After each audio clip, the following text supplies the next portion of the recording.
Captain James Whittaker cursed as his scout ship's engines sputtered and died, sending him plummeting through the atmosphere of the uncharted planet. The vessel's emergency thrusters kicked in just enough to prevent a fatal crash, but the landing was far from gentle. Metal screeched against stone as the ship skidded to a halt in a field of strange, luminescent vegetation. Mayday, Mayday, this is Captain Whittaker of the S-Venture.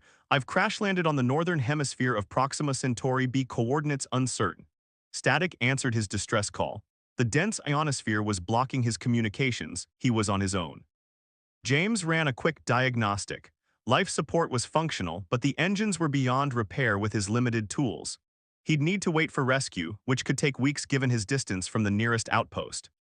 After suiting up in his environmental gear, James stepped out to survey his surroundings.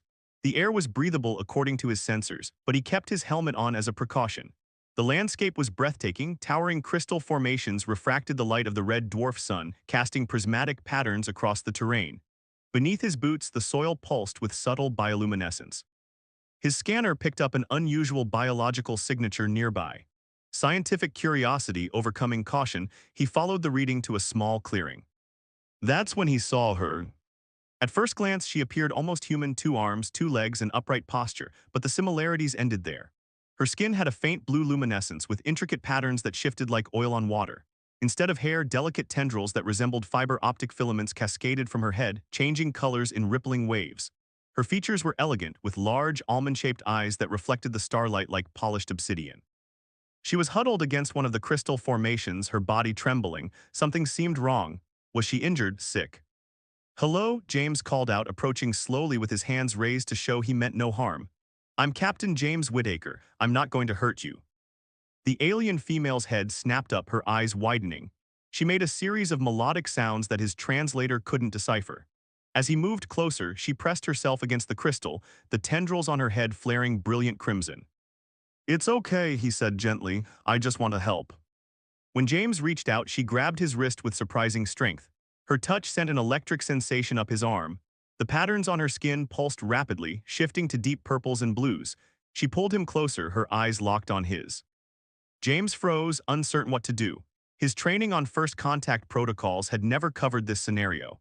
The alien's breathing quickened, and the air around them seemed to fill with a sweet, intoxicating aroma that penetrated even his helmet's filters. His scientific mind snapped to attention. The symptoms, the pheromones, the color changes, they all pointed to one conclusion.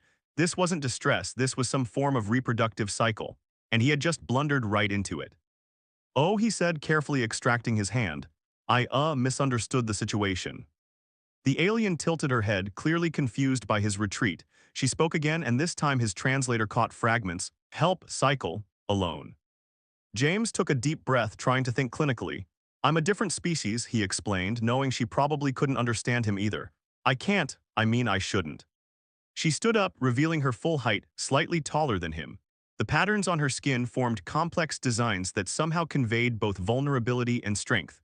One slender hand reached out toward his helmet. Against his better judgment, James allowed her to touch the transparent material. She tapped it questioningly. Using gestures, he tried to explain what it was.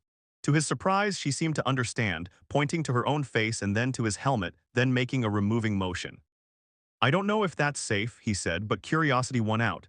His sensors indicated the atmosphere was compatible with human physiology, and establishing trust seemed important. Slowly, he unsealed his helmet. The alien's eyes widened as she saw his face fully for the first time. Her tendrils shifted to a soft golden hue, and she reached out hesitantly, stopping just short of touching his cheek. "My name is James," he said, pointing to himself. The alien mimicked the gesture. "Kalira," she said, her voice like wind chimes in a gentle breeze. Their eyes met, and in that moment James knew his mission had just become infinitely more complicated. Professional detachment was the cornerstone of xenoanthropology, but something about Kalira defied clinical observation. She was beautiful, mysterious, and clearly intelligent, and she needed help with something he didn't fully understand. As the alien sun began to set, casting long shadows across the crystalline landscape, James made a decision. He would stay, learn to communicate, and try to understand. After all, this was why he had joined the Exploration Corps, to make contact with new life, to bridge the gap between worlds.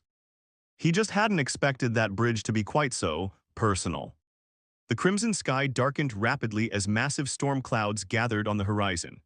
James's atmospheric sensors blared warnings of electrical activity unlike anything recorded on Earth. Ion discharges powerful enough to fry his equipment and potentially lethal to organic life caught in the open. "We need shelter," James said urgently, pointing to the approaching tempest. His translator device had been working overtime, cataloging Kalira's language patterns and attempting to build a rudimentary lexicon. Kalira's tendrils flashed with colors that James was beginning to recognize as anxiety. She grasped his hand and tugged him toward a cluster of towering crystal formations. As they ran, the first lightning bolt struck nearby, not the familiar blue-white electricity of Earth, but a viscous purple tendril that seemed to crawl along the ground like a living thing. "Dangerous," Kalira's voice came through the translator in broken fragments. "Deathlight comes." They reached the crystal formation, which James now saw concealed a narrow crevice. Kalira led him inside, ducking beneath low-hanging crystal protrusions. The passage widened into a chamber that glowed with soft bioluminescence. The walls were lined with a moss-like substance that pulsed with gentle light, revealing a space that seemed almost prepared. There were textile-like materials arranged in what could only be described as bedding, and containers filled with what appeared to be water and food. "Your home?" James asked, gesturing around them. Kalira's tendrils shifted to a soft amber color as she shook her head. "Cycle place," she replied, "for mating time." James felt his face flush. I don't want to intrude on your personal space." The alien female approached him, her movements graceful despite the obvious tension in her body. The patterns on her skin rippled in hypnotic waves. "You not understand," she said, her command of his language improving rapidly. "Cycle ends without completion, pain, possibly death." "That's terrible," James said, genuine concern overriding his professional detachment. "Is there anything I can do to help? Medically, I mean."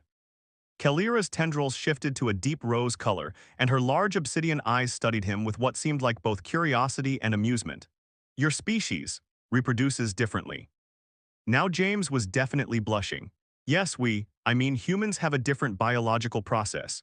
He switched to scientist mode, finding it easier to discuss in clinical terms.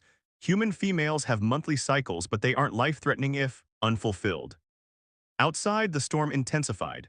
Purple lightning illuminated the crystal walls, creating dancing shadows throughout the chamber. The atmospheric pressure dropped suddenly, making James's ears pop. Kalira settled onto the bedding, gesturing for him to join her. Hesitantly, he sat beside her, maintaining what he hoped was a respectful distance. "Tell me of Earth," she said, the translator now functioning more smoothly. "Show me your world." James activated his holoprojector, displaying images of Earth's diverse landscapes, mountains, oceans, forests, and cities. Kalira watched in fascination, her tendrils shifting to vibrant blues and greens. "Beautiful," she whispered, reaching out as if to touch the holographic ocean. "Water world." "What about your world?" James asked. "Is this planet your home?" Kalira's expression changed, her tendrils darkening to a deep indigo. "Not home, sacred place, we come only for cycle," she gestured upward. "Home is there in sky." James's scientific curiosity piqued. "You're not native to this planet, you travel here specifically for reproductive purposes." She nodded. "Every 7 rotations females come, prepare, wait for compatible males." Her tendrils flushed pink again. "Not expect human male." The implications were staggering. An advanced spacefaring civilization had been visiting this planet possibly for millennia and had remained undetected. The scientist in James wanted to document everything, but something else, something more personal, was growing stronger by the minute. As the night deepened and the storm raged outside, they exchanged stories. James learned that Kalira was a kind of biologist among her people, studying diverse life forms across several star systems. She had volunteered for this cycle's journey hopping to collect new specimens, not expecting to become an object of study herself. "Your people's ways are strange to me," she said, now sitting closer to him than before. The sweet aroma that surrounded her had intensified, and James found himself increasingly aware of her every movement, but not unpleasant. "I feel the same way," James admitted, surprised by his own honesty. "This mission was supposed to be routine exploration. I never expected to meet someone like you." A particularly violent lightning strike hit directly above them, causing dust and small crystal shards to rain down. Instinctively, James pulled Kalira close, shielding her with his body. She didn't pull away. Instead, her arms, surprisingly warm and soft, wrapped around him. "Storm will last until dawn," she murmured, her face inches from his. Her tendrils had shifted to a color he hadn't seen before, a deep, pulsing violet that seemed to glow from within. Long night ahead. James knew he should maintain his professional distance. The protocol was clear: Observe, document, but never interfere. Yet as Kalira's face drew closer to his, those rules seemed increasingly irrelevant. Two sentient beings from different worlds finding connection across the vastness of space, wasn't that the ultimate purpose of exploration? Kalira, he whispered, her name like a prayer on his lips. I don't want to take advantage of your condition. Her hand came up to touch his face, sending electric sensations across his skin. Not condition, she corrected. Natural, beautiful, sacred. Her obsidian eyes seemed to look into his very soul. Human male, James, stay with me through storm. Outside, purple lightning split the sky, illuminating their shelter in ethereal light. Two beings from different worlds, brought together by chance or perhaps something more cosmic, stood at the threshold of something unprecedented in human experience. And as the storm reached its peak, James made his choice. Dawn broke over the crystalline landscape, bathing everything in soft crimson light. The storm had passed, leaving behind a transformed terrain. The purple lightning had fused the sand into intricate glass sculptures that spiraled toward the sky. James awoke with Kalira curled against him, her tendrils now a peaceful azure blue that pulsed gently with her breathing. The events of the night replayed in his mind, the sharing of stories, the gradual dissolution of barriers between them, both physical and metaphorical. What had begun as a biological imperative for her had evolved into something more profound for both of them. Her eyes opened, obsidian depths reflecting his own image back at him. You stayed, she said simply, her translator now perfectly synced with her melodic voice. I couldn't leave, James replied, gently tracing the luminescent patterns on her arm. The markings glowed brighter at his touch, not just because of the storm. Kalira sat up, her tendrils shifting to a thoughtful amber hue. My cycle has passed, she said. The pain is gone. You have helped me in ways I did not expect. James felt a twinge of unexpected sadness. So you don't need me anymore. Her expression softened, and her tendrils flushed a deep rose color that he now recognized as affection. Need and want are different things, James Whittaker. Before he could respond, his emergency beacon chirped, a signal he'd almost forgotten about. Someone had received his distress call. Help was coming. My people, he said, showing her the device. They've found me. Kalira's tendrils darkened immediately, shifting to a stormy gray. Others coming, human others. Yes, James confirmed, conflicted about how he felt. My rescue team. She moved away from him, gathering herself with sudden urgency. My people cannot be discovered, not yet. We have observed humanity for many cycles. You are unpredictable, sometimes dangerous. The revelation stunned him. You've been watching us for how long? Since your first radio signals, she admitted, we debate still whether to make contact. She looked at him meaningfully. This was not the planned first contact. James ran his hands through his hair, struggling with the implications. So last night, was it just an accident, a biological necessity that I happened to fulfill? Kalira approached him again, placing her palm against his chest. The touch sent familiar electric sensations through his body. What happened between us was real, James, unexpected but real. Her tendrils shifted through a rainbow of colors. But now complications come. As if on cue, the distant roar of engines filled the air. A rescue shuttle was entering the atmosphere. James made a quick decision. You should go. If you don't want to be discovered yet, you need to leave now. The words tasted bitter in his mouth, but he knew they were necessary. I won't tell them about you or your people.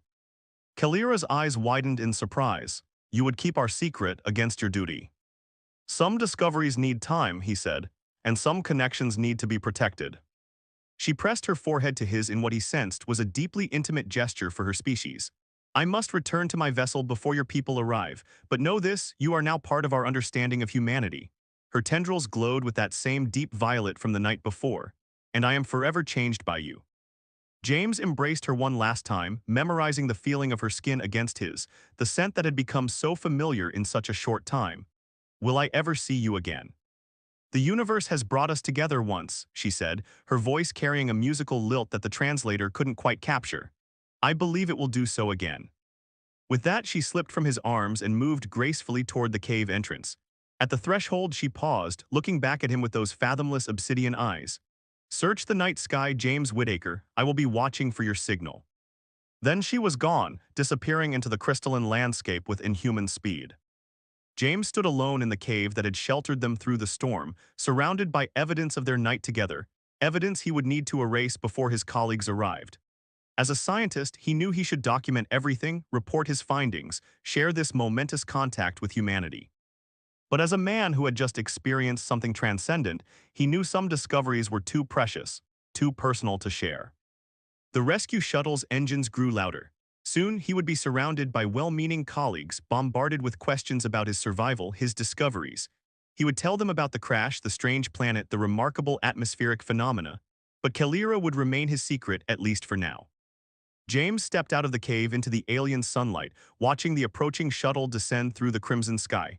Behind him lay the memory of an unprecedented connection. Above him stretched the infinite cosmos where she now returned. And within him burned a new purpose, greater than exploration, greater than scientific discovery. Someday humanity would be ready for official first contact, and when that day came, James Whittaker would make sure it happened on peaceful terms. Because somewhere beyond the stars she waited, watching for his signal. 6 months had passed since James's return to Earth. His official report made no mention of Kalira or her people, only detailed accounts of the planet's unusual crystalline formations and atmospheric phenomena. The rescue team had found him alone, standing amid the alien landscape with a faraway look in his eyes that his colleagues attributed to the trauma of isolation.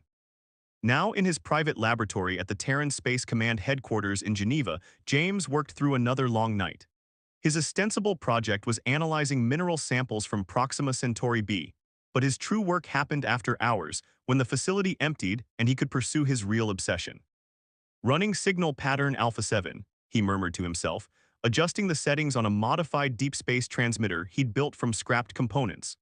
The device was designed to emit specific frequency patterns, patterns that mimicked the neural oscillations he detected from Kalira during their time together. The memory of her remained vivid, the shifting colors of her tendrils, the luminescent patterns on her skin, the depth of her obsidian eyes. Sometimes he wondered if he had imagined the entire encounter, but the dreams that came night after night carried too much detail, too much emotional weight to be mere fantasy. His comm unit chimed, interrupting his concentration. "Whittaker," he answered irritably. "Captain, it's Admiral Hernandez." The gruff voice of his superior filled the lab. "We need to talk about your latest requisition forms. 24-hour access to the quantum array, deep space monitoring equipment. Care to explain why a xenobiologist needs communication tech?" James had prepared for this. "It's for monitoring potential bioelectric signals from the crystalline formations, sir. I believe they might function as natural transmitters for extremophile organisms." A skeptical pause followed. "My office, 800 tomorrow, bring your research notes." The connection terminated. James leaned back, rubbing his tired eyes. His cover story was plausible but thin. Soon, he would need to produce results or risk losing his access. With a sigh, he returned to his transmitter. One more attempt before calling it a night. He activated the sequence, sending the unique neural pattern into the depths of space. This time, something different happened. The receiver crackled with static, then cleared to emit a series of tones that matched precisely the musical quality of Kalira's voice. James froze, his heart pounding in his chest as the pattern repeated 3 times before going silent. "It can't be," he whispered, frantically adjusting his equipment to trace the signal's origin. The coordinates pointed to the dark side of Luna, Earth's moon. She was here in Earth's orbit, watching, waiting. The next morning found James in Admiral Hernandez's office, standing at rigid attention while the older man reviewed his fabricated research notes. "Impressive work, Captain," Hernandez said, finally closing the file. "But not what you're really doing, is it?" James remained silent, his face carefully neutral. "At ease, Whittaker, this isn't an inquisition." The Admiral gestured toward a chair. "I've been monitoring your after-hours activities, the unauthorized transmissions, the specific frequency bands." James felt cold dread settling in his stomach. "Sir, I can explain." "You've been trying to contact them," Hernandez interrupted. "The ones who helped you on Proxima Centauri b." The accusation hung in the air between them. James calculated his options rapidly: deny everything, offer a partial truth, run. None seemed viable. "How long have you known?" he asked finally. The Admiral's stern expression softened unexpectedly. "We've suspected for decades that we aren't alone in observing the Centauri system. Your crash landing triggered several anomalous readings that our long-range sensors detected. Energy signatures unlike anything in our database." He turned his console toward James, displaying images that made the captain's breath catch. There, captured by orbital satellites, was a vessel unlike any human craft, organic in appearance, with flowing lines that reminded him of Kalira's luminescent skin patterns. "This appeared in lunar orbit last night, shortly after your transmission," Hernandez continued. It's been there ever since, maintaining position on the dark side, undetectable to conventional radar. James stared at the image, his mind racing. What are your orders regarding the vessel, sir? That's the interesting part, Captain. Hernandez leaned forward, lowering his voice. I received direct orders from the Security Council this morning. They want first contact and they want you to facilitate it. James couldn't hide his surprise. You're our only personnel with prior experience, even if you omitted it from your official report. The Admiral's knowing look made it clear that James's deception hadn't been as successful as he'd thought.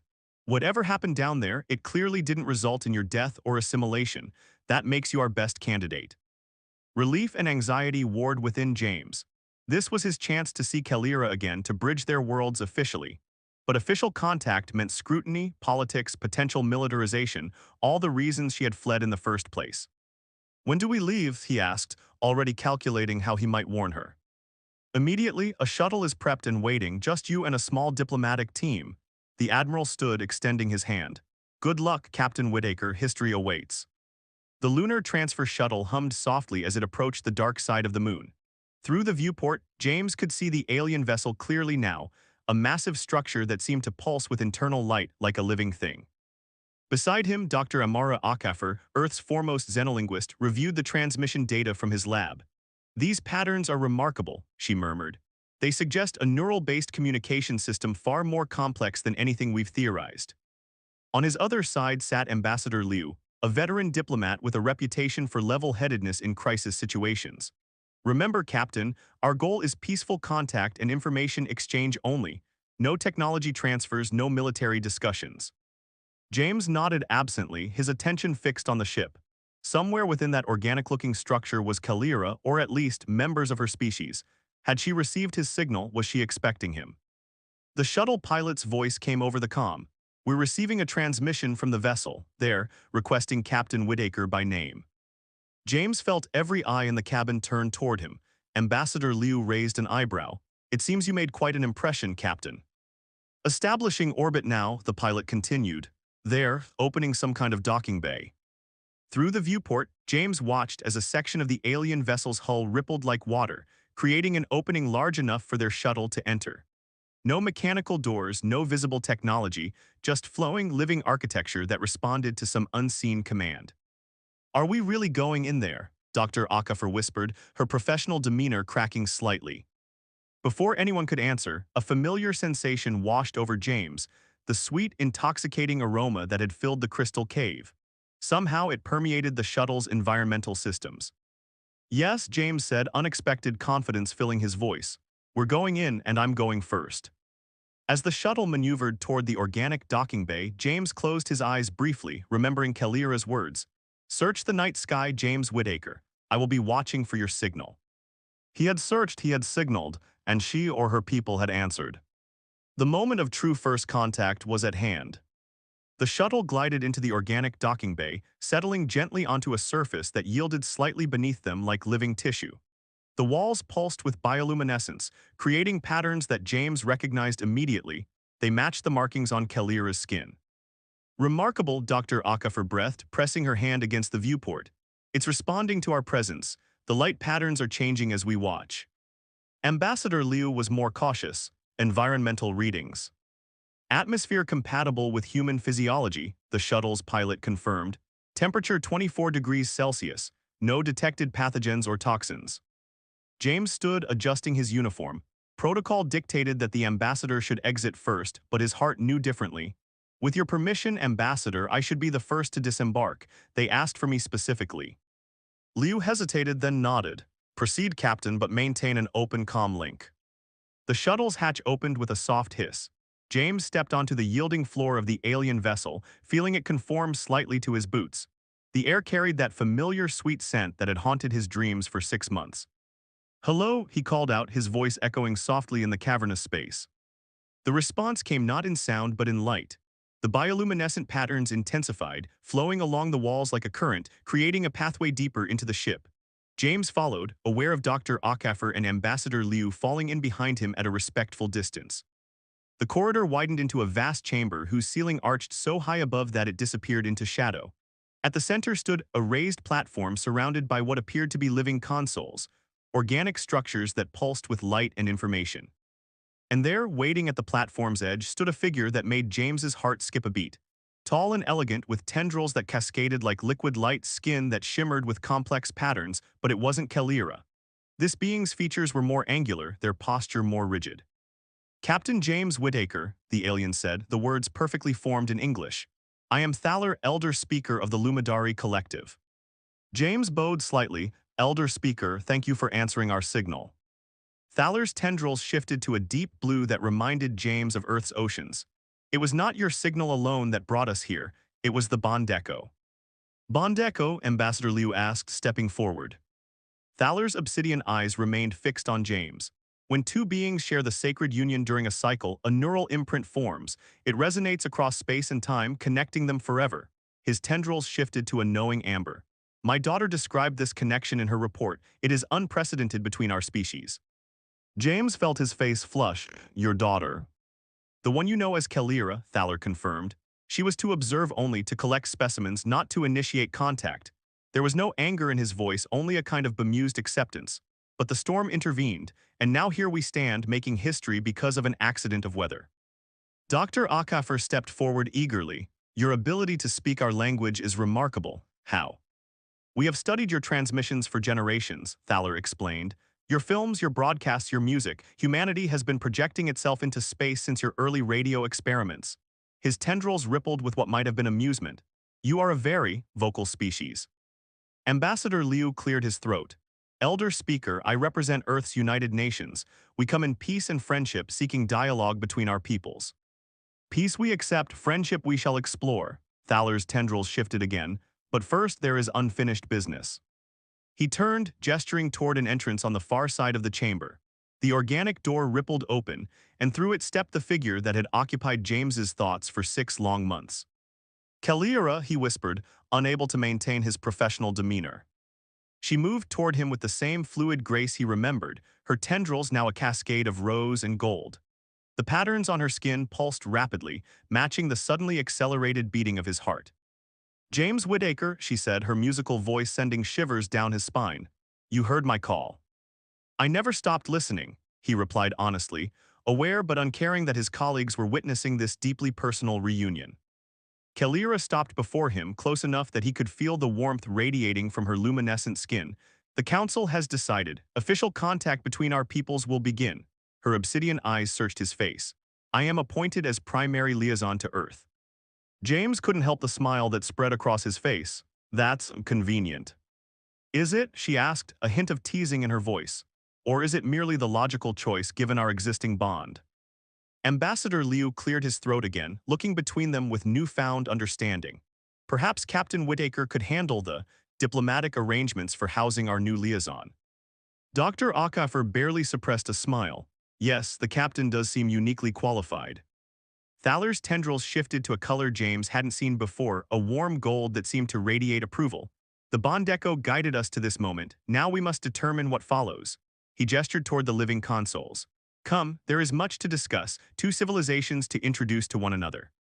As the diplomatic discussions began in earnest, James and Kalira stood side by side, occasionally exchanging glances that spoke volumes more than words could convey. Their accidental meeting had changed the course of human history, opening the door to a cosmic community humanity had only dreamed of joining.